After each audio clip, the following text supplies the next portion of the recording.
Well, after 3 months of lockdowns and a recent loosening of restrictions, new numbers show Canadians are feeling COVID-19 fatigue and are less concerned about the virus. Look at this. According to these new numbers from Angus Reid, only over a third now say they're avoiding public spaces as much as they did at the start of the pandemic, while a little over half say they're still maintaining physical distance as much as the beginning. This as 31% of Canadians report feeling fatigued over the last few weeks.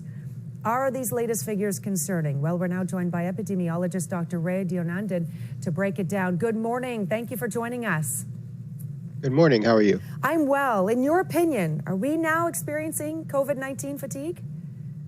I think we've been experiencing it for a while, and the way it manifests is problematic. It can manifest as people not taking it seriously, even in denying that it exists at all.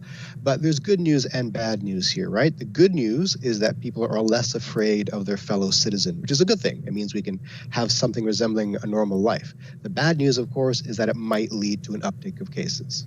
Okay, let's talk about what that bad news could mean, because as we start to open up businesses and people are going out again, are we letting down our guard just a little bit too much then? Well, too much, that's a qualitative judgment. I think we're definitely letting down our guard. I was taking a walk the other day and I passed crowds of people on the sidewalk, not social distancing, not wearing masks, and engaging intimately. That's the kind of thing we have to avoid. We can definitely have social lives. We can definitely have open businesses. We can have patios and beers and things like that and barbecues. But following simple public health guidelines really allows us to keep this in check to a large extent. So I encourage people to take it seriously, but don't be afraid. There's a delicate balance that needs to be struck here. When I go out to the grocery store, I kind of do a little bit of a head count. I look around to see how many people are wearing masks and who's not. It feels like it's at about 50%. How important is the mask still where we are in this pandemic? Or is it?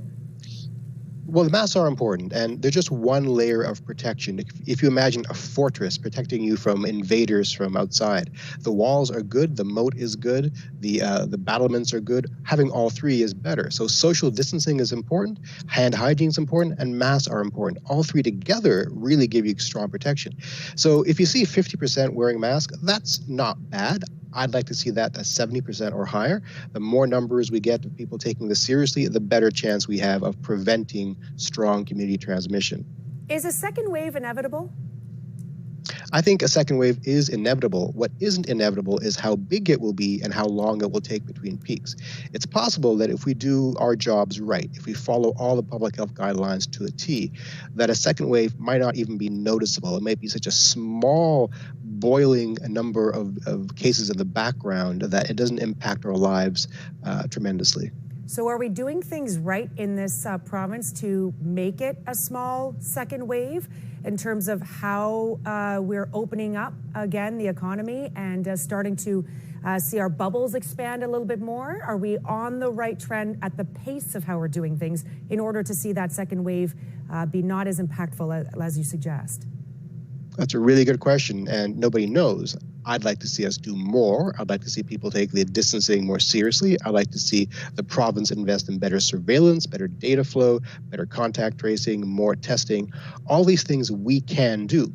Now, the government has a role to play. Scientists have a role to play. Citizens have a role to play as well, and that simply is avoiding mass gatherings. Wear a mask when you can, wash your hands, and maintain that distance.